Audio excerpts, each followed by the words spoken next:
welcome to INQUESTIGATION. Thank you so much for showing up today to this event. INQUESTIGATION, Women at the Intersections of Art and Science, is being held at the Monmouth Museum in Lincroft, New Jersey, and it's up until June 4th, in case you haven't seen it yet. I'm Patty Jordan, again, the curator. And this exhibition was initially formed. We got an invite in 2020 by one of the people who was on staff at the museum. And it was to bring together the work of WCA artists nationwide on the themes of art and science. They knew we could do it. So not only is it a dialogue happening between WCA artist members, but in the final installation in the main gallery, I can attest to, it initiated an aesthetic dialogue between the works in the space. As the works intersected, very similar to the sub-theme, new correlations were established, and the pieces really began to speak to each other in the room. The curation addresses wide-ranging issues: biology, new ecologies, micro and macrocosms, memory and identity, space, time, and perceptions of reality. And from this, I think it's really easy to say that we, as a formation of women artists in the gallery, created our own scientific biome, if you will, right there in the existing space. So talk about process. So right now, I'll be talking a little bit later about some of the curation, but I'd like to share 2 videos with you all. Let me start with video 1.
Okay, that's one video.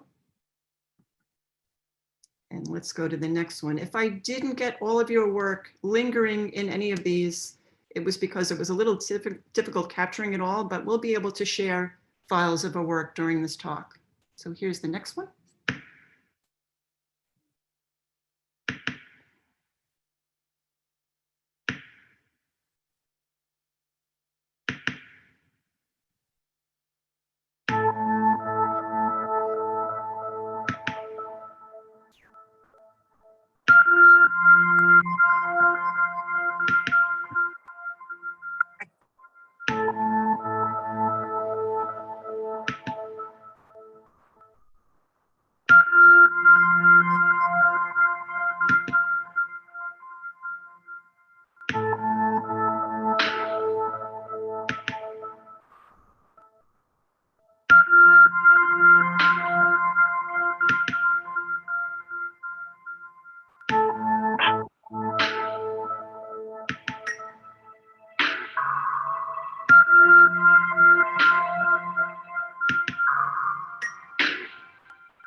Hello, hello, hello. Hello. Hello? Hello, Hello? Hello? Hi, is this Patty? Stefka? Hello? This Yeah. is Hi, Stefka. We're in the middle of the artist talk. I'm so glad you joined us. Thank you very Oh, much. We just great. showed I two videos. tried to get online on the Zoom call and I couldn't, so I thought I'd just call direct. Oh, okay. All right. Put everyone on mute, okay? All right. So we couldn't fit all the work. The work looks beautiful in the space, so I got as much as I could to try to capture the essence of the show. And let me just go through a few things with this right now. So as this dialogue started between the works, some fascinating conversations also ensued opening night. Linking art and science stirred the word constantly, experimentation, and a term that often refers to self-awareness of one's process during methods of creation. So of course, for the most part, we're not dealing in the realm of hard science here per se, but I do think there's a feminist lens that pervades the work in this show, in the way the individual works possess levels of distance, a critical distancing, maintained and expressed additionally throughout the curation that lends a sense of power. Also in the amount of post-minimalism, non-objective abstraction, and very much so materiality.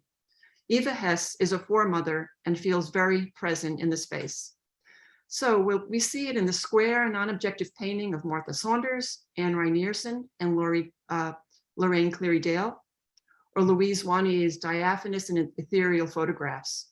It's also in the object-oriented pieces, which possess aspects of abstraction, but through the lens of nature and new ecologies, such as Christine Battips, Noreen Dresser, Elizabeth Addison, Steph Gatruz, Mariona Barkas, and my own.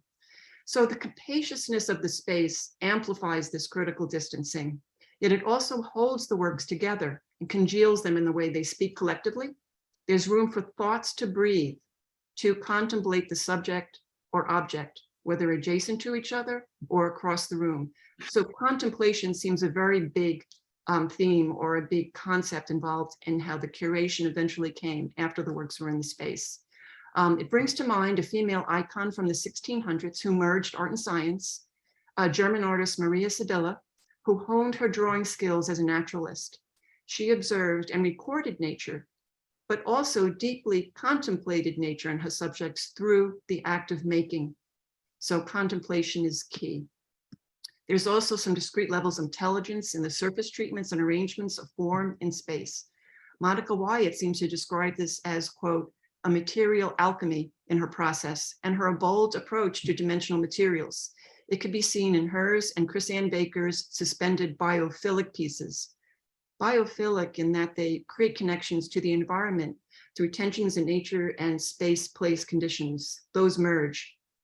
And Andy Steele's incurvation, which is that monofilament that you see in the very beginning that sort of highlights and shines and reflects. That incurvation implies the fourth dimension and notions of time. The title, Incurvation, echoes the show's larger premise of internalizing questions. So it's not just about internalizing, but forming questions through your internalization. It explores the parabolic, her piece, through complex mathematical equations that she literally rendered real space and time in the gallery while she was there. It was site specific. So the term came to mind thinking along the same lines.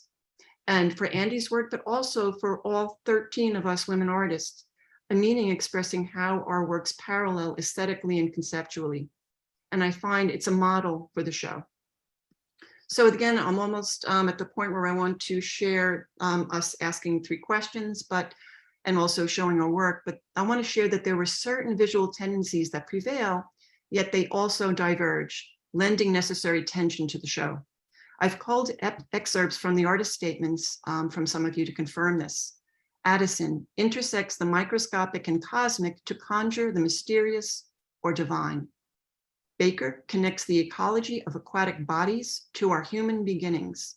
Battips addresses climate change through the value, habits, and beauty of specific species. Barkas goes beyond associations with the known. Cleary-Dale uses biological sources as an analog for unconscious thoughts.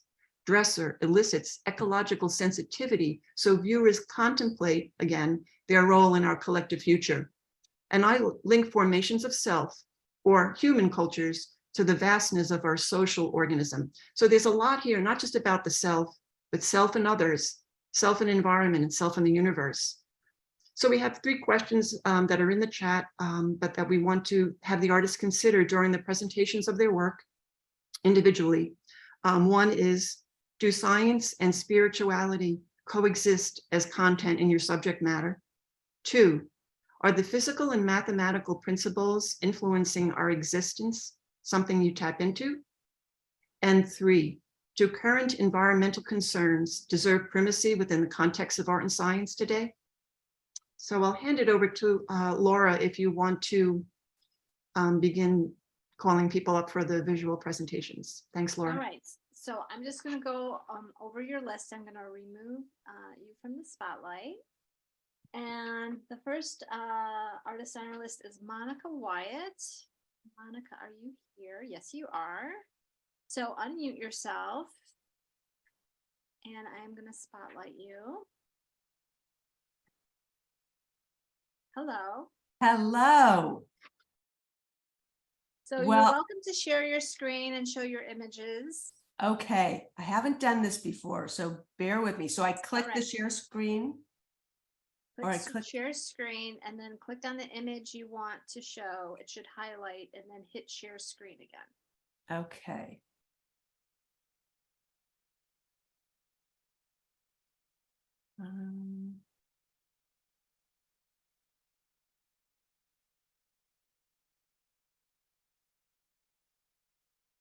Did that work?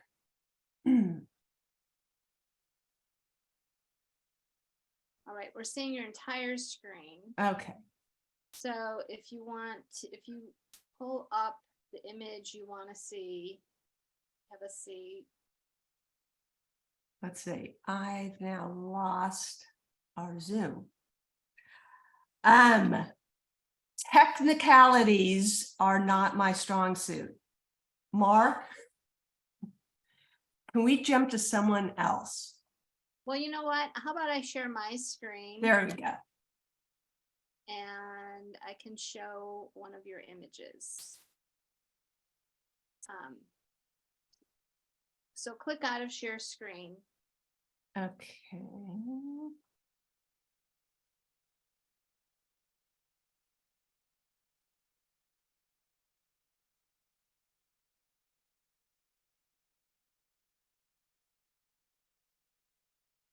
I can stop you. Okay. There we go. I am going to share my screen. Can everyone see your piece? There we go. I am so sorry about that. It's okay. Why don't you talk about the work? So I was so excited when Patty asked me if I would be interested in being in this show, because science and materiality is such a huge part of my work. My father is a physicist inventor and just turned 91, but has been such an inspiration because I grew up in a house where you made something from nothing. And my work is a repurposing of materials that are primarily, actually all man-made, and combined in such a way that they look as though they were meant to be that way naturally. Oftentimes referencing the natural world, the organic biomorphic shapes. So this piece that you see in the foreground is a piece called Years Come to My Eyes. And it is comprised of industrial sized shiny steel sewing machine bobbins and wire and cloth buttons. And there was a multi-generational sewing supply company in Los Angeles where I live that was finally retiring, and I saw these bobbins on auction and I had no idea at all what I was going to do with them. But that's also the most enjoyable part of my work, is the exploration and the experimentation, which again lent itself so well to this theme. So I just started playing with these bobbins and figuring out how I can combine them. And what started to emerge were these sort of maternal cocoon womb type sculptures. So this is one that is in the show. And I think we could show another slide if you have it. I don't, I only have Okay. one slide. Okay, from each no problem. artist, unless Patty, you have another slide. We I have. wonder if Monica could actually just share her screen and then pull up the file she had, because I think we could all see her screen. Is that correct? Or maybe I'm wrong.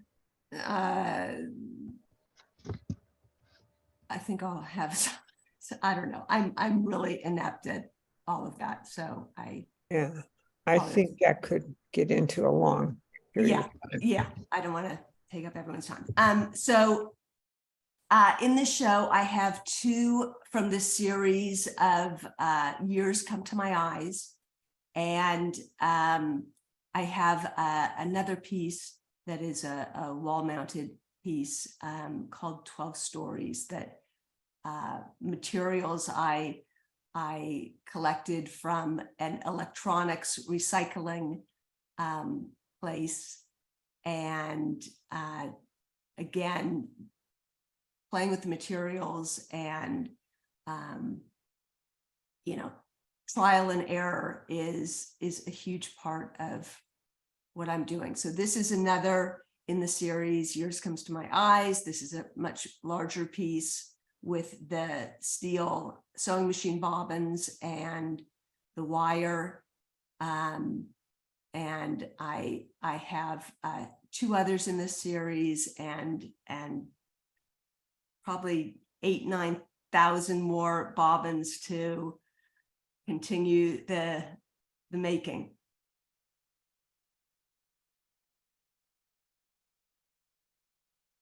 All right. Here's one more. There we go. So that's 12 Stories. Thank you. So these, I don't know what the square plastic materials were used for. The moss-like fringe is twisted together electronic capacitors and connectors. These are the tiny little metal pronged enamel pieces that you'll see on the back of circuit boards. Like, you know, several of them will be welded to the back of like a radio control panel. And at this recycling place, I got these in bulk, and again, just started to try and figure out how I can use the material, and started twisting it together and sort of one by one creating these moss formations. So this was a fun piece to just create and figure out the three-dimensionality of it, and also then how to hang it. So each of my pieces are, one differs greatly from the next. So it's always a head noggin scratching time of how do I connect materials? How do I hang it and mount it? But for me, that's what I love most. I don't sketch out in advance what I'm going to do. It's always the investigation of the materials and seeing what kind of magic and happy accidents come from that investigation. Monica, I just have to tell you, I just got a new iPad. I don't know how to type on it, so I can't do the chat, but I'm stunned by your work. It is Oh. stellar, inspiring, beautiful, thought-provoking, and full of powerful messages. I'm just humbled. Thank you so much for sharing this. Thank you so Oh, much. Thank you, Monica. So we're gonna go on to the next artist. I appreciate it. I'm going to remove you. Next on the list is Christina Batips. I'm murdering your name, sorry. Christina, are you here? That's okay. Yes, I'm here. Hi, thank you. All right. I am trying to find you here on my, here we go. Okay. I'm gonna put you on spotlight. Okay, All thank right. you so much. And Well, are you able to share your screen and show your work? yes, I am. You all can let me know if you're able to see these images. So this is the first one. Are you able to see an image on the screen? Yes. Okay, great. Well, first of all, thank you. It's so great to be here with all of you today. I'm just really grateful for this experience. Thank you to Patty and to WCA for the opportunity. I wasn't able to be at the opening, so it's really nice to be able to kind of meet everyone virtually and hear about your work today. So I'm going to start with this piece, which is called Sante Making a Birthday Tart, or Preparing a Birthday Tart. And this is a piece that's part of a series that I created while on a residency program over in France. And the series is centered around a group of people from different cultures and experiences and backgrounds, kind of all gathering together in one communal kitchen, which is actually the situation we were in at the residency. And the series not only explores culture and sort of culinary practice, but also how we are all tied to different cultures and environments, specifically environment. So environment, whether it's a room like a kitchen or our broader experience in the natural world, I really think impacts who we are and what we do. And it sets up a context for how we navigate the world.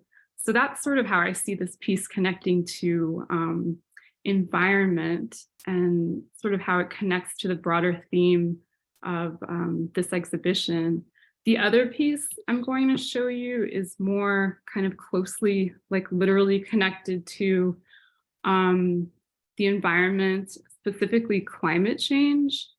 And this you may not be able to recognize, but this is a cicada shell.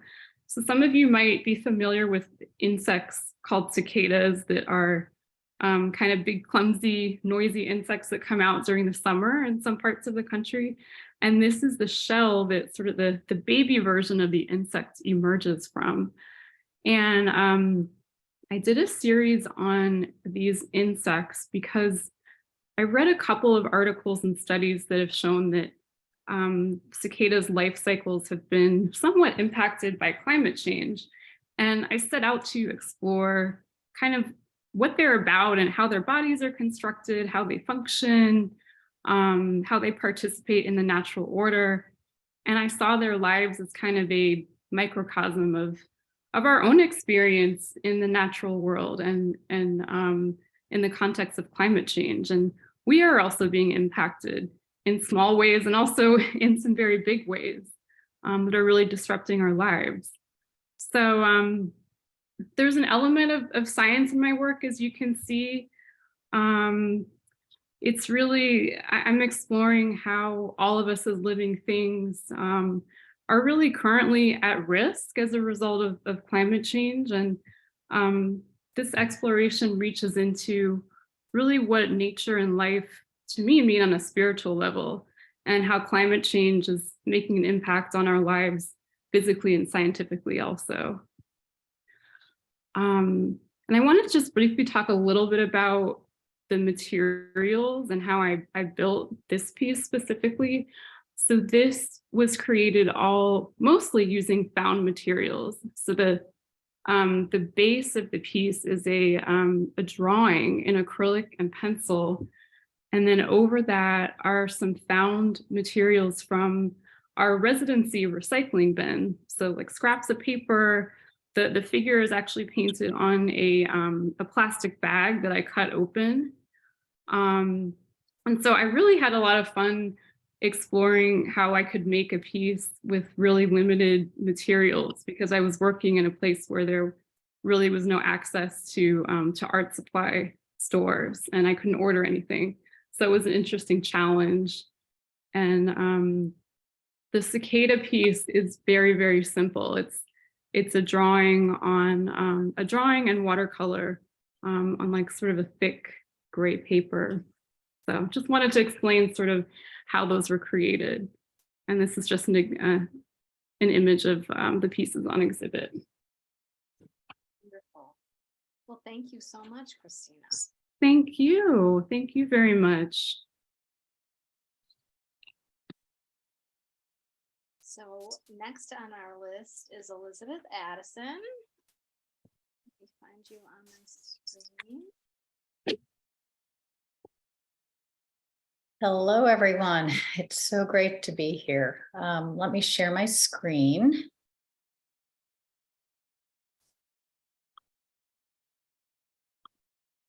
I hope you all can see this. Yes.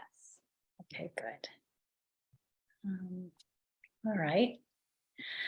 I am delighted to be with all of you today. And I was especially excited when Patty invited me to be part of the show, because INQUESTIGATION felt like home, where my creative practice dwells.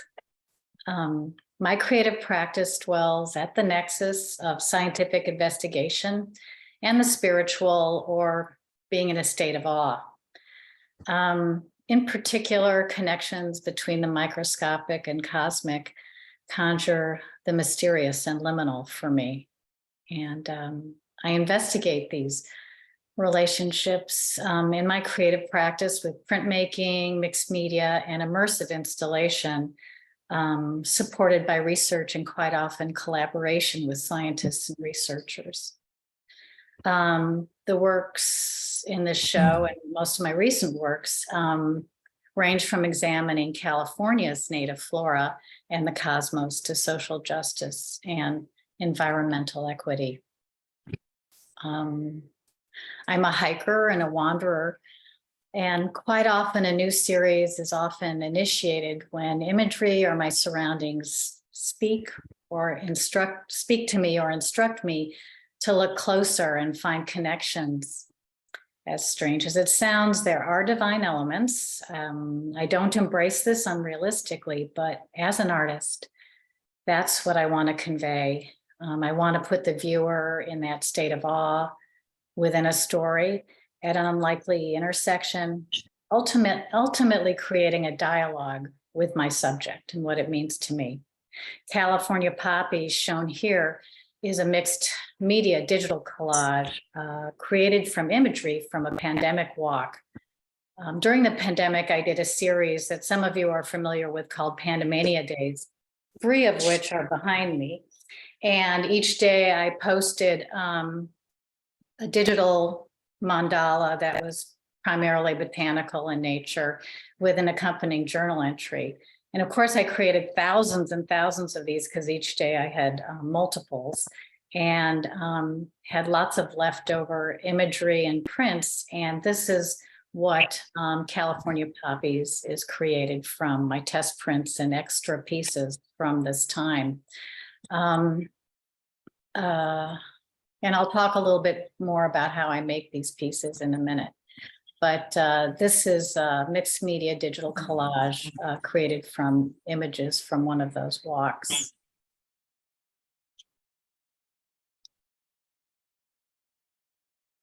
I'm going to go to this one. And I would say that my imagery is also is derived from original photography, my own digital microscope, or scientific materials. I was an early adopter of the computer and digital graphics in my advertising careers, and have incorporated digital artwork into my practice over the past 10 years or so. Opposing States, which you see here, is created from my own photography of oyster mushrooms, whose translucency was illuminated in low light during a forest walk in Del Norte County in California's northern borderlands. I enlarged a small detail of its gills, perhaps, a quarter of an inch or less, and created a digital kaleidoscope. I then printed it on 100% cotton rag paper at Kala Art Institute in Berkeley in their media lab, then cut concentric circles and telescoped it. Alongside building the work, I also researched the oyster mushroom life cycle. I've always been interested in their unique decurrent gill structure and its unusual resemblance to some mathematical ones.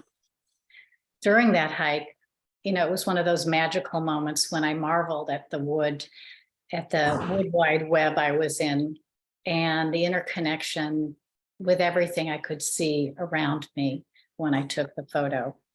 And I guess you would call sort of a liminal spiritual moment, where I felt like I was at the intersection of two worlds. These mushrooms made themselves known to me when a slim ray of light knifed through the dense forest at just the right moment, and the oyster mushrooms lit up like fairy lights. I was beckoned much closer. They would have made a yummy meal, but I took only the image. Okay.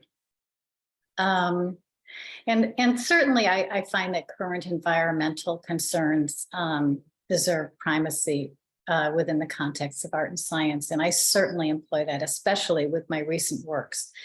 And they've had a steady, if not subtle, undercurrent in my work. I think it's important to mention that the Smith River, for me, California's last wild river, has been an important touchstone in my life. We visit annually, inspired by the Smith and created in her honor. Emergence, the piece you see here, is a meditation on her clarity. It's created with my own imagery, printed on 100% cotton rag paper, art papers, and monotype. The underside of the disc is painted cobalt. It's raised slightly from the substrate and reflects back onto it, creating a blue glow. Overall, I would say with these small pieces, they're all about 13 by 13. My intention is to beguile with beauty into the caretaking of our fresh waters and to create a dialogue of hope. There's a sense of timelessness, past, present, and future when I'm with the river. Her beauty and fierceness teaches and motivates. I contribute a portion of sales to the Smith River Alliance. And it's heartening that she is here. There's still some places in a natural state. Being a part of the Smith River's preservation and future is something that I can affect. However, freshwater equity is a global concern. And that's about all I need to say about that. All right, well, right on time too, 7 minutes. Thank you, Elizabeth. Okay. So, Stop my share.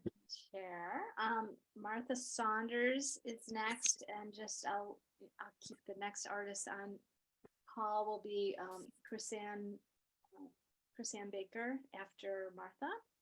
So Martha, let me find you. Let me unmute myself and try to see if I can There do you this are. share. Everyone keeps moving around on my screen, so I have you spotlighted. I don't know if these are sharing. I think I had a little problems with them, but behind me are some of the companions of some of the paintings that I had in the show. I guess one thing I just wanted to talk about first was this, the connection with science and art. And I think for a lot of us, clearly from this exhibit, science has become a major subject. I always think about, where back in, hundreds of years ago in the West, at least, it was mostly about religion. And maybe this also connects with, well, I'll say something about that too, but so it's a major source and a source of inspiration. And I know I get a lot of inspiration from reading scientists and also naturalist, the naturalist that was mentioned earlier in the introduction to the show. Structure, the subject of imagining what can and cannot be seen is something that, of course, science is involved in, and we are involved in too as artists. And my process is these paintings are made with beeswax and pigment. When I first began that 20 some years ago, I was also incorporating a lot of other materials, which I didn't in these paintings. It's just pure pigment and wax. And so there's a digging process. There's a process of laying on surfaces and then digging back and finding. In terms of the spiritual connection, I think with science, I think where that goes for me is the moments of time when we can really feel a connection with everything, with all beings and things. And to me, that, of course, is a very spiritual base. If we all know that there's been a lot of experiments recently with talk about the mind and how, of course, through meditation and sometimes even through drugs, that there can be an opening of an understanding and a realization of our connectedness with everything, which is. Then there's, I guess in my work, there's a dialogue between the seen and the unseen. So again, the imagined or, even systems mapping out to help us invent an understanding of the complexity of what we see, for instance, in nature. This painting right here, for instance, was a response to forms in a leaf where these two perfect squares of orange and green were on this leaf that was really a chromatic gray. And how did that form there? And it was just, the geometry and then of course the organic. So, I work from observation, but it's translated into color interaction, texture and form. And I should say something too about the material of beeswax, why I can't seem to give it up. And I think it's because it's a live surface and people understand that. They can smell it.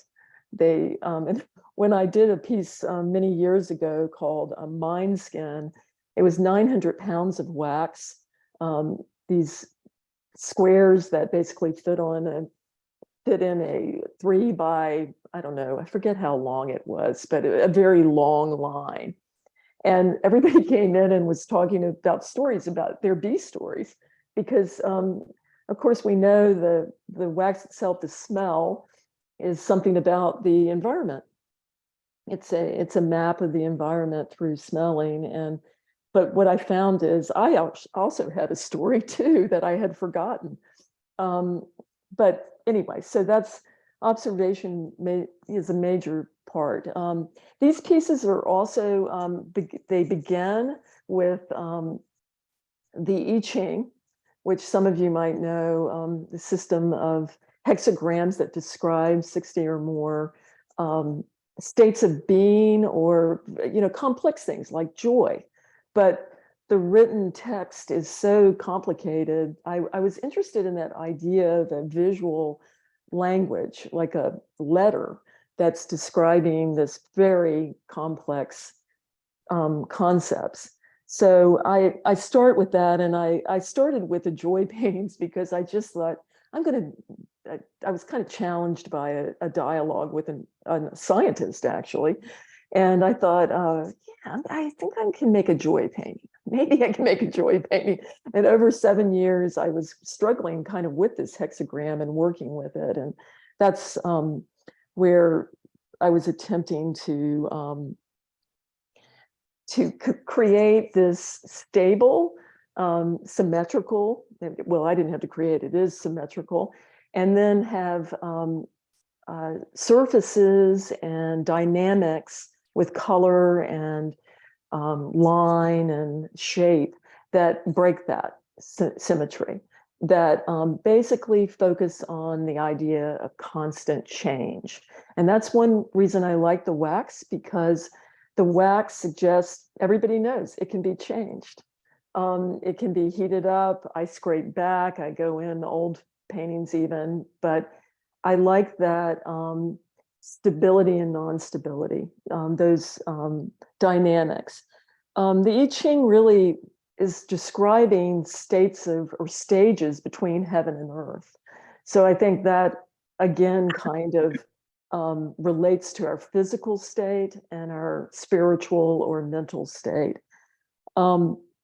So reflecting how transitions from phenomenon to another, from one phenomenon to another, continually take place, that are constantly taking place. So I hope my paintings, people can possibly have that experience. I don't know, but that's something I'm looking for, the Holy Grail. And I think that the color or sometimes the forms, they are familiar, but I don't want them to be locked into a specific narrative. All right. And I think there was one other thing I just wanted to say, that I think the paintings are, they're an act of culling experiences, a dance from what is familiar and what is new, nonverbal sensory experiences that can capture attention beyond recognizing and categorizing. The bird scrolls, which I thought in sharing, I did seem to get these up, but I don't think, now I'm not able to. Here, I can share, well, we're running out of time, but I can share my screen and show them because I have Okay. it up right now. I don't know if that's People can showing see them. this piece of Yeah, it. so those were a part of, actually, some of the paintings too were a part of an exhibit with 9 women where we'd come into, we had 3 groups of 3, and we took over a space, and these were my bird scrolls. So the idea of taking, in some ways, a type of landscape and message too, where these have a little bit more connection with ecological issues, a little bit more. And also the idea of a continuous line. And I didn't plan on it, but these I actually haven't done this except in that show, shown them next to the paintings. They happen to be kind of a continuation of these lines that are closed, the yin and yang lines that are closed and open.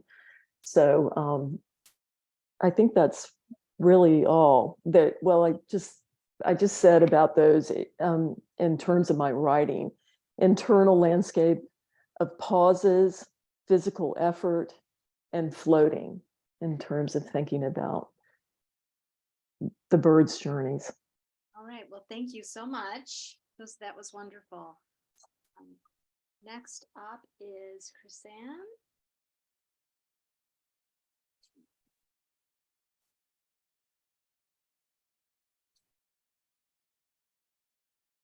Is she here? I don't see Chris Ann Baker. Okay, I'm Laura, sorry. maybe we can come back. She Thank you. pops in, I'll pop back. Okay, that leaves Noreen is next then. So. You are spotlighted. Okay, thank you. Right. I'll go to share screen. All right.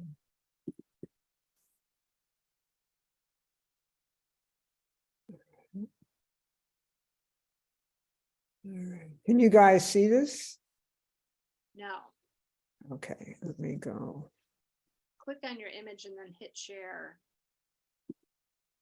Okay. I went big. Let me see now.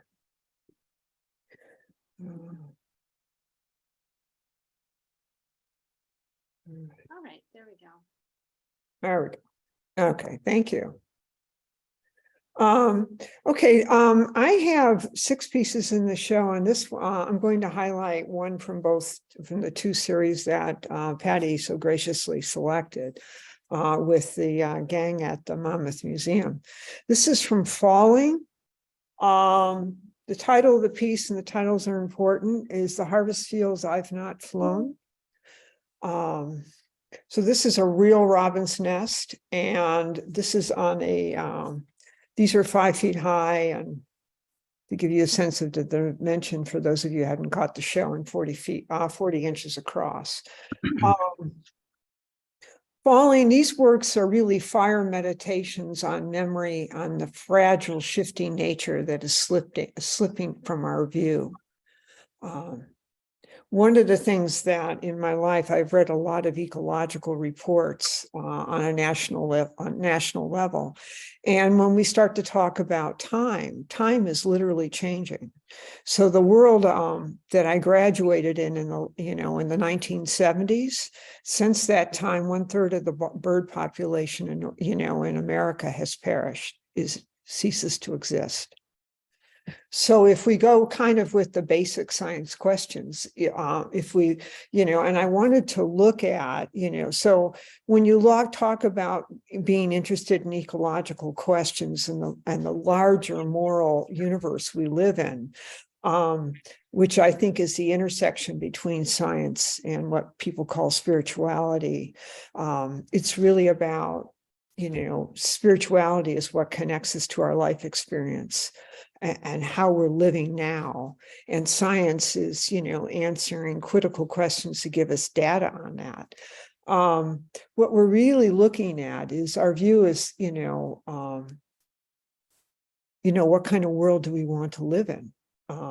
We have a very narrow window to examine those choices. And so these are basically created through what I'm looking at in the process is that I'm actually using organic material from the habitat of birds.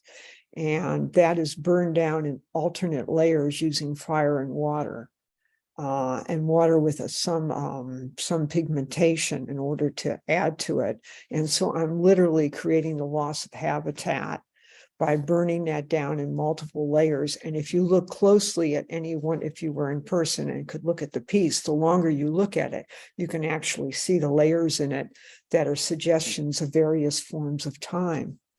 So that the world I grew up in has ceased to exist. I'm in the world now, and then the question becomes, what will we leave for a future? So that's Falling. I'd be glad to take any questions, by the way, on this. And then I'm going to, let's see now, stop the share. And now I'm going to go to the other piece. All right. Here, share screen. The next piece, this one. Okay, here we go. Okay, these are from 2012. These I showed at Knox Gallery, and I've showed them various places. It's Wind in an Hour. They are, this is linen that has been burned again at the edges, and then it's mounted on smoked plexiglass, and that was deliberate because smoked plexiglass, of course, is made from the very fossil fuel industry. These are actually shots taken from NASA of the Arabic Peninsula, and I wanted to show sandstorms from space. And these were collaborations. I had a very dear friend who was very big in the oil industry, and we had long conversations about sandstorms and how they work. But you can see now how these small small tributes of sand are all over the planet. These sandstorms are huge when they're taken up and they move. And they become the basis of rain in many places. And some of the sand from, the Arabic Peninsula is in Puerto Rico in creating the hurricane. So there's amazing, this I think is a way for us to start to imagine that we're really in one world It's all interconnected. The sciences are all overlaid. And the choices we make, where we stand and where we sit, and the choices we make a difference. That everything that's going to drive change, because I believe that there's political polaris now, we're paralyzed politically. The People's Republic of China or the United States and Russia are all drilling fossil fuels. It's that simple. So we have to look to ourselves and our communities, and to build that community, to make the choice and to make people conscious of the choices they make. So these are wind in an hour. I think they're both very fragile, they're beautiful, and I hope troubling. All right, thank you so much. Share. Okay. Louise Wanier? Wanye, thank you. Wanye, Thank all you right. very much. I'm Not gonna- so excited to be here today. I can't believe it. All these amazing artists. It's just a treat to hear each of you. And thank you for inviting me to be part of this. I'm going to share my screen. And Noreen, I was very excited by what you said, because you made the main point, which is that we all have choices, and that we have to actually be honest with ourselves and look at those choices. Sorry, I'm not sharing my screen very effectively. Let me try it now. Here we go.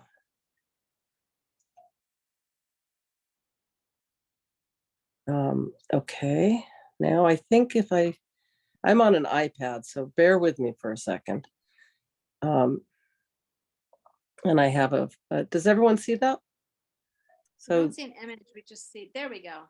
you see an image now. Okay, great. All right, so I'm actually going to start with this one, which is called Spirit. So this one and the next one, which I call Perplexed, I think you mounted Perplexed, and then you mounted Spirit and Wise Eyes. I'm sorry if I'm not remembering exactly how you mounted it, but I'll just kind of wander between these. These are natural forms that I spy.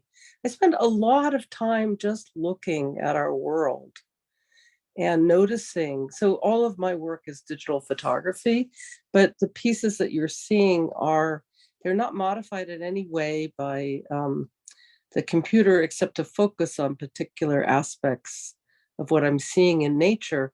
And I see the most curious things occurring in nature, and things within things. And several of us so far today have talked about how everything is fluid, how everything is connected, and everything is, as a scientist, because I started my life as a scientist, studying at Caltech as an undergraduate, and then I've done science and technology my whole career, and only recently become daring to call myself an artist.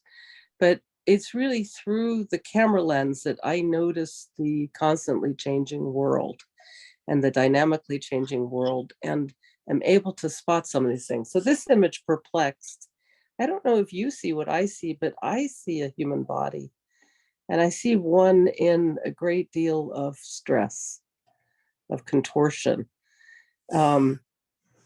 And I think that's what drew me here, because I think at the time I did this, which was 2013, that's how I was feeling. It was when I had just left my last company, been kicked out of it actually, and was trying to figure out what to do with my life. And it's when I opened my studio and I started allowing myself to spend time doing this work.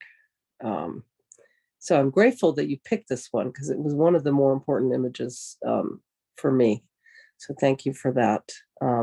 But what this image is a piece of, if you look at the full photograph from which it was selected, is actually a reflection within a reflection within a reflection of water within a glass. And I can't really address the question as to why my mind sees that which I see within that context. And I think that's part of what having art intermix with our natural world, or science, which is the means by which we attempt to understand our natural world, the world within which we are living, are able to be alive. I think that that is where the spiritual emerges. And I can't really say, except that in this moment, as I'm speaking with you, I feel that intersection buzzing, and with a lot of joy. And I hope that perhaps that can convey to you. And I think the description of this one, diaphanous and ephemeral, the one called spirit, it's the same. I was just mystified how this image of you, if you again come out larger, it's just a reflection, but I couldn't find the source of this reflection. So again, it was how light is somehow interacting with our natural world and causing these ephemeral things to occur. And what, for goodness sake, is this scribble on the far right side? Maybe there aren't any Y's in a sense, but to me, this just said it's our spirit constantly changing and effervescing. And then wise eyes is within our trees. I want to bring great respect for our trees. You know, we breathe the air or the oxygen. We all know this. We breathe oxygen, which is produced by our trees. And I'm not sure about the tree population, but I suspect it somewhat mirrors the bird population that's decreased significantly. And I focused a lot on trees for the last, I'd say 4 or 5 years. I've taken, I think, 100,000, not 100,000, thousands of photographs of trees, all different kinds of trees, and found many, many, many spirits within them. And I feel like they're talking with us, or they're trying to talk with us.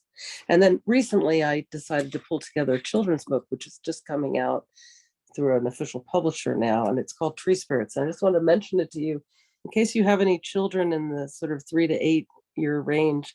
And it's about opening the mind up and teaching creativity and imagination, because as all of the one of the effects of science and technology is partly to understand our world, but also we are, as everyone knows from the recent, not sure how to describe how I feel. I worked in artificial intelligence in the 1980s, and I'm a little bit in dismay about what is happening right now with the chatbots, and how I'm sure even as artists, we may be feeling that the chatbots can only go on the patterns that man already thought of. They can't create new patterns. So, or at least I don't think so yet. So I'm interested in teaching as fast as possible our children and as many people as possible to really understand that we can create our future. We can make those choices to create our future by imagining the future and having the vision for what we want, and then building towards that. And if we actually start doing that instead of being scared of each other, I really think we can have a better world. I've probably talked too long. And there are two. We end on a lovely statement here. Thank you. All right, thank you. All right. Next is Mariana.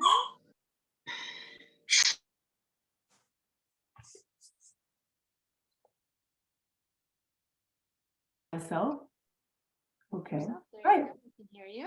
Hello. Hi, everybody. Yes, I'm Mariana Barkus, and I'm so thrilled to be here, and I'm so impressed with all the things that I've heard so far. And I really thank you, Patty, for getting this all together. It's amazing. So first of all, I guess what I should do is share some of the images from the show, and I'll do that right now, I hope. Okay. All right. We're good. Right. So basically, this is the grid as it is in the exhibit, except that it's one that I created that shows all the pieces together. So there are 12 pieces in it. They're all 6 inches by 6 inches, and they're acrylic on panel. Then I'm trying to get to get over there on my, oh, now I missed it. Screen sharing, where's my screen? Combine. Oh, can you see this? We Here I can't am. see it large. Wait a minute, I'm trying to get there again. Sorry. Oh, click You on see it. that? You can see it small. Oh, well, let's see. You are screen sharing. I don't know. With these machines, I'm gonna stop screen sharing and I'm gonna go back to Yeah, screen. if you click it so it's large and then restart your screen share, that usually works better. Oh, I am. Desktop one. I don't want desktop Make one. it big on your screen and then hit screen share. I'm trying to do this, and I knew this would happen. It's like, if it can happen, it will.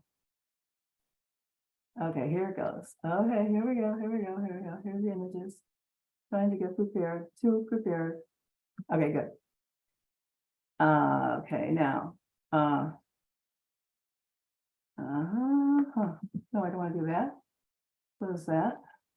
And I'm going to screen share. There it is. Okay, good. Share. Sorry about that. I get confused because there are all these little pictures of everybody there. So this is the 12 images that are in the show. And then I am trying to scroll down to I chose a couple. This is number 18 from 2019. And this is number 1 from 2018. And then here's the grid again. So let me talk about the work. The problem I face when I'm talking about this is talking about my process is how do you put into words what is fundamentally my individual mystical experience? What is each painting that evolves on it's on its own, but with my interventions? Is it magic? Is it luck? Transcendence? All 12 of my paintings in this exhibit are untitled. And you might be wondering why. Well, to quote Paul Valery, to see is to forget the name of the thing one sees. And by leaving them untitled, hopefully, I encourage the viewers to enter into each image and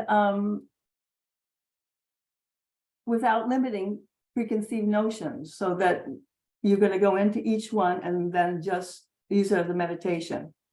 So that's also my approach to painting.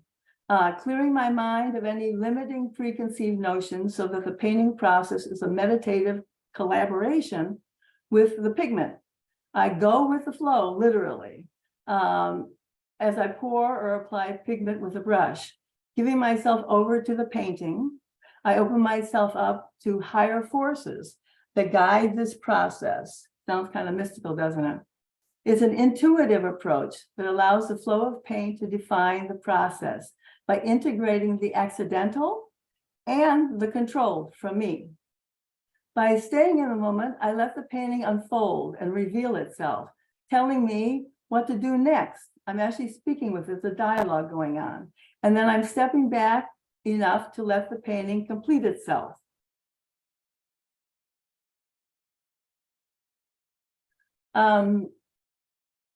At its best, this creative process feels like being possessed by a larger force, so that I am merely a vessel or a conduit as the work takes on a life of its own. Each of these acrylic paint on panel, these are untitled, measure 6 inches by 6 inches. And I hope that the intimate size allows the viewer to enter into the image. So that each one can become like a meditative window. This could be landscapes, outer spacescapes, microbes, but also it's a gateway to an inner self as a meditation. So emptying in the mind and being in the moment and entering into the painting. The forms can become an invocation of the numinous as the paintings become a search for spirituality in our soul-numbing times. And to address the questions that were asked about science and spirituality, well, although science is not the exact subject matter of my work, it is a vehicle that reveals the spiritual content. So yes, the science of the mixing and manipulation of the paints is what I'm doing. I feel like I'm entering a higher power. And crazy as it sounds, I do feel like a conduit for a spiritual presence, which I hope the viewer can experience by entering into the painting as a meditation window. As to the physical, the next question was, as to the physical and mathematical principles influencing our existence, is something you tap into in your aesthetic content. Well, light, sunlight, the weather, humidity, heat, temperature, all play a part by affecting the paint. Pouring, employing the specific gravity of the various paints. So I have a list of the different gravities, specific gravities of each paint, and then I can layer them so that ones of them pop up from behind. And by tilting the panel, I'm collaborating with the gravity of the planet. Really, it's a sort of a game with these natural forces, gravity, temperature, and humidity. Natural forces and whatever higher power of the universe. By employing and manipulating the properties of the various mediums and pigments, for example, viscous paint versus washes, surface sheen, gloss versus matte, or something in between, playing with the opacity versus translucence or transparency, using interference or pearlescent pigments, paying attention to the specific gravity of various paints. Trying to get rid of these faces, can you see only the faces, all the faces at the same time? We can see you're kind of scrolling around all of the images. Okay, good. Yeah. By using interference and pearlescent paints, paying attention to the specific gravity of each of the various paints, for layering pours, I experiment, and I'm watching as I'm pouring and watching the chemical reactions of the paints. I'm intervening at various times with additions of pigment or physical manipulation of the paint or tilting of the substrate. Oh, and praying helps a lot, so that you can get to a certain point and then you go, oh, how about this? And then there it's gone. It disappears. But at other times, at its best, it's like, wow, here it is. And then about the environmental concerns, although I'm not addressing environmental concerns specifically in this work, which I do in my socio-political work, which is especially the illustrated history, has some of these issues. I like these paintings to be like psyche soothing in a way that they're addressing the individual sense we have of being overwhelmed by the onslaught of political and environmental concerns, and taking a moment to just be within this image. And maybe it is a meditation and a window into the self, which I hope will help heal. That's about it. Wonderful. Thank you. Thank you. Right. I had Andy Steele on my list. Could you stop your share? Oh, I gotta get rid of my screen. How do I get back there? How do I do this? Stop sharing. Thank you. There you go. I don't think Andy is here. It doesn't look like Andy's here. Is Stefka still with us? Stefka Truz. Oh, okay. I didn't see. She? I don't see her now either. She just stopped in for a little bit. No, I'm here. Oh, you are Stefka. Yeah. Okay, wonderful, Stephanie. Can you put up an image, or do you want us? Yeah, I think I can. Let me just, okay. So can you see that one? The mushroom, the black pearl? No. No. Oh, maybe I have to say share. Okay, hold on. Trying to find you on my. Can you see that one? She's Stefka on the list, but oh. Can you see this? No. No. Okay, share. Oops. Yay. You see it now? Yes. Okay. Oops, I lost it, but I'm glad you can see it. Well done. It's beautiful. I started about 12 years ago. I was a graphic designer for 43 years in the Chicago area. And so I got an illness beset me. And so I had to stop working, sell my business. And by accident, I discovered this process, which is scanography. So what I do is, since I'm traditionally trained in a very formal way, I couldn't stand and paint. So I purchased a document scanner for documents. And I found that when I put it, my husband brought home an iris. I put that on the scanner just to see what it would do. And I wound up with a really great image. So I started doing and developing this technique. And over the years, you know, I can get light, I can get, basically, I traditionally set it up the way anybody does a still life.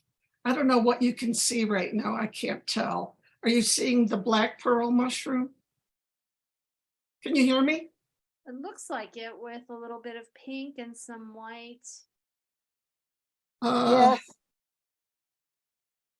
Can you see that one? It's called Night Curves. Yes. Yes. Okay, so this series came about because I was at the farmer's market and I saw an oyster mushroom, and then another time I saw this black pearl mushroom. So I purchased them, and over the years I've developed a way of layering and making them look very three-dimensional. And basically only 2 inches of the image will be in focus, and the further back it is, the less focus there is. So I've been using that as a way to guide myself into creating images that are really reflecting my world, and the world in 2 ways. One being that I was born in a refugee camp at the end of World War II. So it was a very chaotic and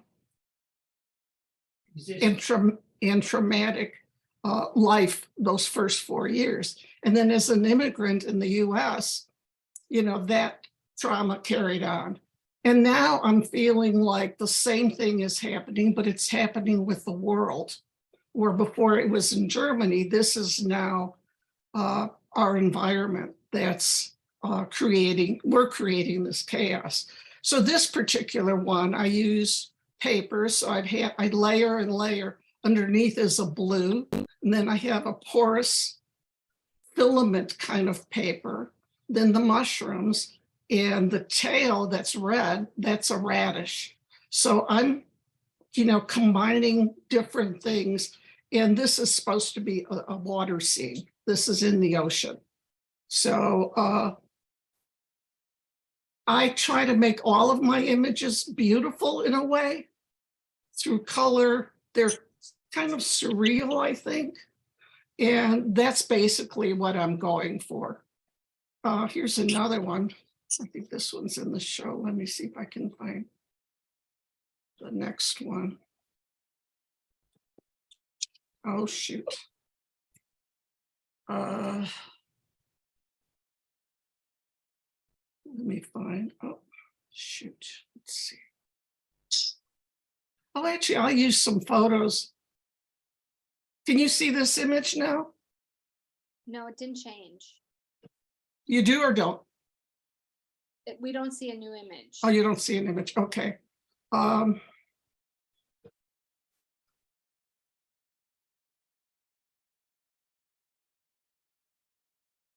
Yeah, I'm not sure how to get the other images up. Oh, maybe go to this folder.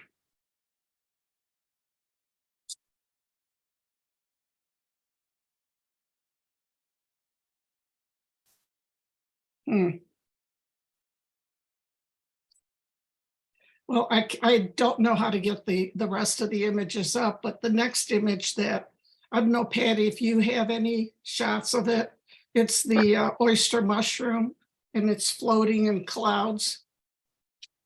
Do you have that one, Maya? So what I'd love to be able to show, if I can get it up in just a second, is your whole Okay. wall of images to, Yeah.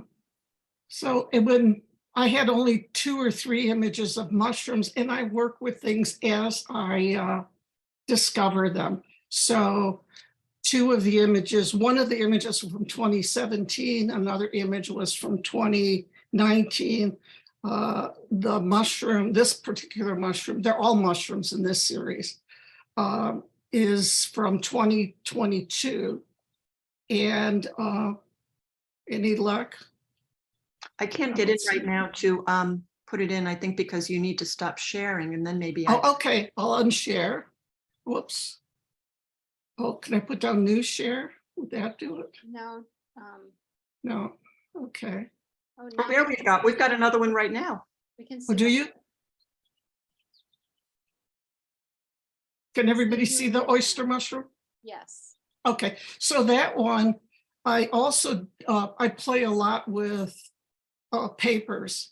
This one, I was just fascinated by the pleats in here, you know, the underside, the underbelly of the mushroom. And so I decided that this one needs to be in the clouds. So I used 2 different kinds of paper.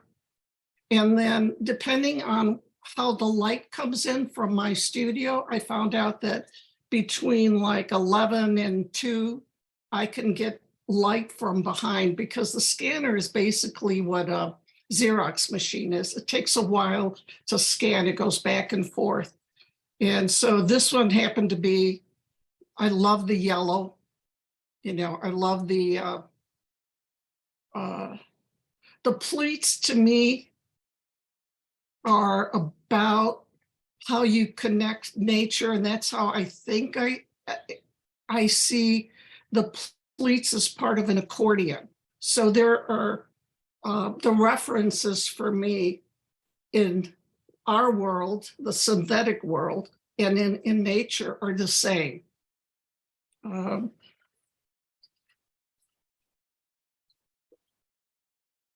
Beautiful. And I wish I had more I could show you. Oh, can you see this one now?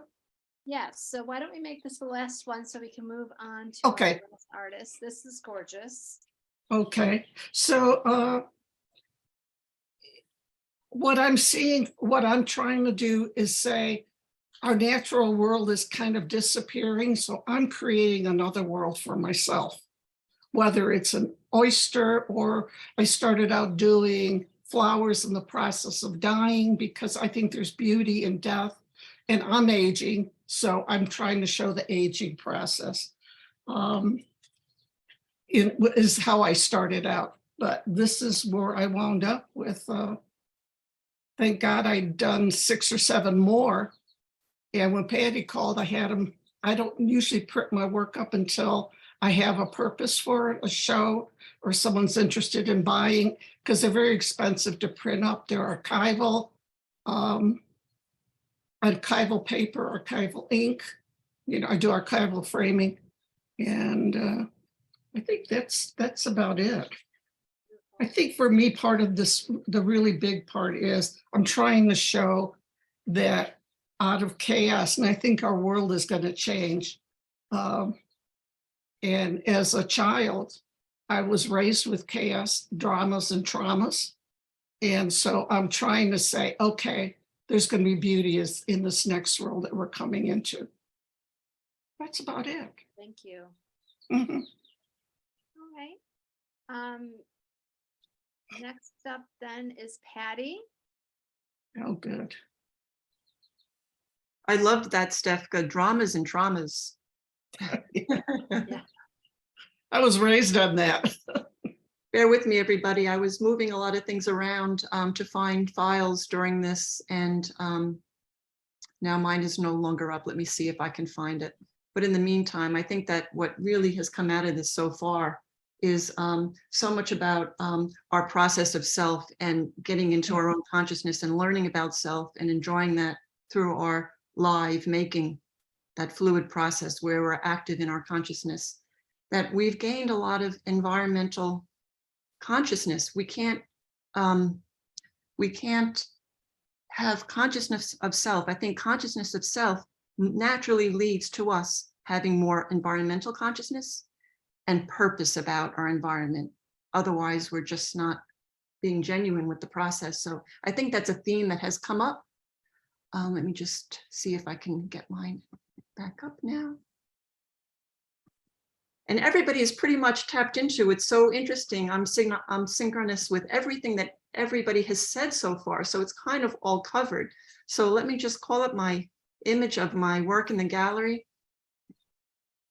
I must say it's so nice to be able to have a body of work up in a space where you can see the larger picture of your themes and your content and get that kind of exposure to not only do that for yourself, but for others to come and see it is a really very empowering experience. So for me, this felt good to not just have a few pieces, you know, one or two, but to have a body of work where people can see a larger concept at place. So I'm going to start from the reverse. I'm not going to talk long because I see where we are in terms of time. I consider this, my work, pseudoscience, and it's really about self in my sense of identity. And I see it as fluid. And so I'm working with fluid media like many of you. And it's so much about being in the material at the moment. I call it now because I'm working with black etching ink that I've reconstituted into heavy amounts of solvent. I really call it now, for good or worse, my microbial dark matter. So these pieces are now called my Cells Selves series, dealing with the idea of the cellular and also self.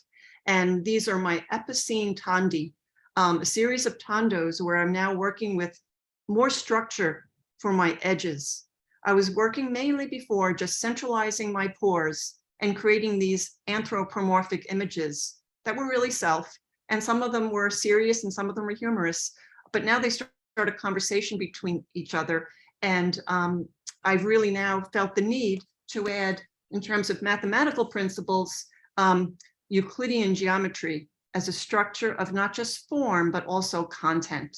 My work needed more content, it needed more edges.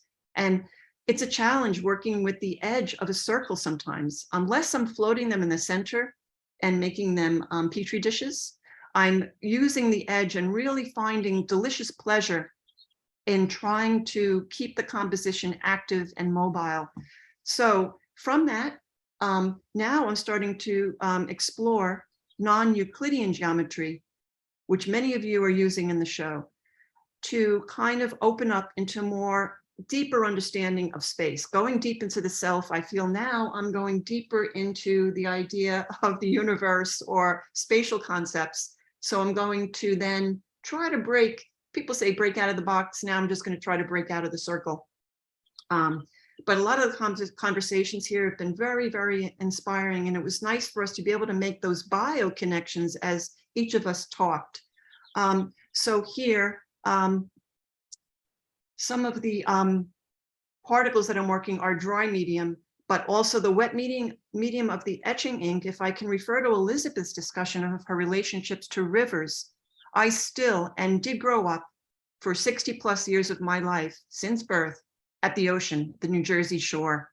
And at that time, there was a lot of tar on the beach. And that was from pollution. We have other concerns now. They cleared a lot of that up, but we always have this lingering environmental concerns that we have to struggle with and deal with. And as a child, when I went with my grandmother to the beach, we noticed how beautiful the beach was, but how sad this tar was to see just being pulled on the beach as the ebb and tide went through. So we experienced this beauty and pleasure, but also this sadness at the same time. And I think it got into my soul a little bit, and I'm actually mimicking that drama and trauma.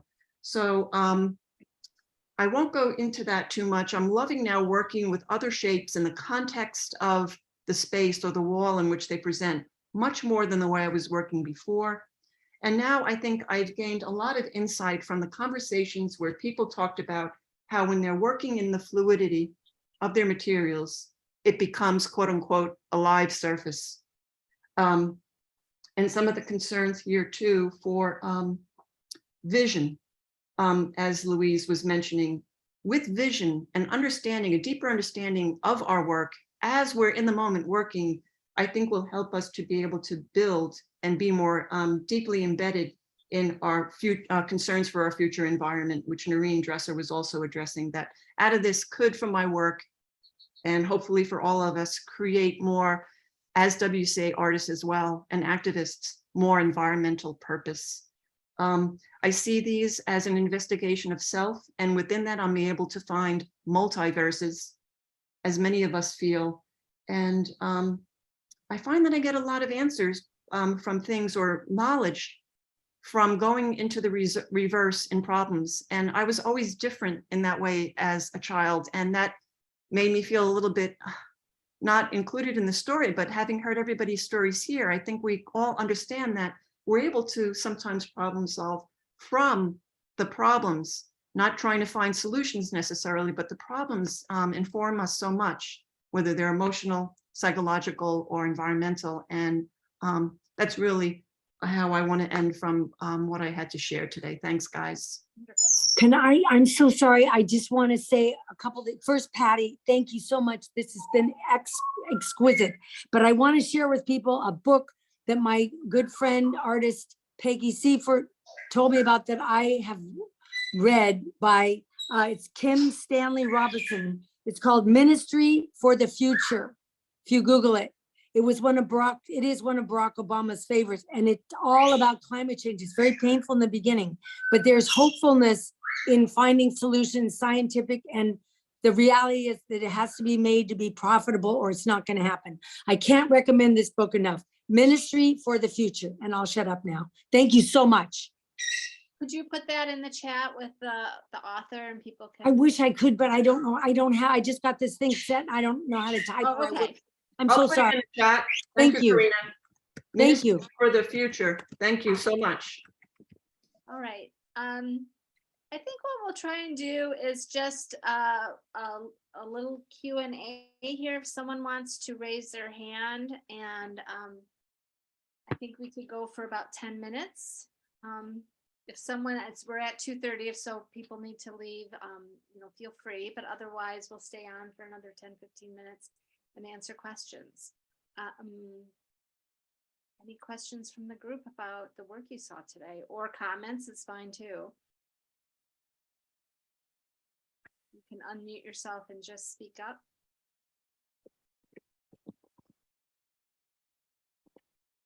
No? Looks like we covered a lot of ground here today. Maybe we did. All of the presentations were quite amazing and very thorough. Thank you, Patty, for organizing this and pulling everyone together. It was a gorgeous exhibition. Now, I did have a question. How far from the city is it to get to that location if someone was coming to New York City for something else? Noreen, you might be able to describe that best, since you had the Yeah, it was an hour. It's about an hour's drive. Okay. Depending on where you are in the city. It's not far from Staten Island. So what it is, it's basically on the, it's in close to the Jersey Shore, and it's in this equivalent to what would be equivalent to where Staten Island is. So it has to do with routes, but since I live in northern Manhattan, I had to go across the George Washington Bridge, and it was straight down 95. Okay. So it was about an hour's drive. Excellent. Jean just came in and wondered if this is being recorded. Yes, it is. And so it will be up on our website in another week or so. And it will be on the public YouTube channel for WCA instead of being behind the member portal, so that if you want to direct anyone to this artist talk, please you can go into our YouTube channel and give them the link. As programming chair, I would be remiss not to tell you about the programs that are coming up for WCA members. The WCA Art Book Club is Wednesday, May 10th. We read a art-related book every other month. And this one is a memoir by Marina Abramovic, Walk Through Walls. So that is on Wednesday, May 10th at 8 p.m. Eastern time. And then our WCA Second Saturday program for May is on May 13th. It is Suswana Amoa, who is a British artist, also known as the Black Gallerina, will be talking about her project, Curating Other Worlds. So we welcome, you will receive, WCA members will receive exclusive links to both of those programs in their inbox a week beforehand and also the morning of. So thank you very much. And I want to give everyone a round of applause for this beautiful exhibition. Thank you, Patty, and for everyone who came. We had a really nice turnout. And everyone go and enjoy the rest of your afternoon. Thank you. Thank you so much, Laura, for organizing this. This was wonderful. It's our Thank you. pleasure. Thank you. Thank you. Thank you. Thank you very much. The work is phenomenal, all of you. Nice to be here. I was inspired by all the work, and I will feel like it will be in my heart as I'm working. So thank you, everyone. You know that. Yeah, this is Marguerite from Michigan, and it's a sunny day. I'm heading to my garden to outdoors, so this really ties into nature and all that. Thank you so much. Happy gardening. Nice. Thank you so much, everyone, to be able to present for people who also can't make the show. Work was beautiful, and the presentations that you gave and the thoughts that provoked so much interest were wonderful. Thanks again. You were wonderful. Thank you, Thank you, Patty. Patty. You did a Thank you, fabulous Patty. job. Excellent. Thanks, everyone. Bye. Elizabeth, everyone enjoy your weekend. Thank you. I'm headed into the Huntington Gardens Oh, yeah. Nice. at the Huntington Library. So that should be lovely. Yes, yes. That's around the corner for me, Elizabeth. So one Oh, day you're we'll have to get kidding. together. No. Ah, I live in Hey, I don't know Pasadena. there. I live in Berkeley, but I'm here for a wedding. So I'm at my Oh, have a sister's wonderful time. house. Have a wonderful time. It's a great place. It's lovely, and I would love to get together with you. I'm here often. Yeah, that would be We have, great. we And have some similar backgrounds. I have kids up in Berkeley. I'm up there all the time. In fact, Oh I my was there God. last week. I All would right, love I'm to writing visit your, with you. I will somehow figure out, we've got emails on the list. So, okay, We do. very good. Looking forward to it. This was Yeah. wonderful, Hey, Patty. Laura, Thank you so Thank you much. so much, everyone. Thank you, you. Elizabeth. Thank you, Louise. Your Wonderful. work, Patty, incredible. Thanks It so is. much. All Thank the you. work was amazing. Yeah. Amazing all the work. All the work. Yes, it's a beautiful exhibition. There's Thank you. I'm going to leave now. All right, bye. Bye, everyone. Have a great day. You too. Take care. Bye, Laura. I'm going to go too. Okay. Bye, Mariona. Bye.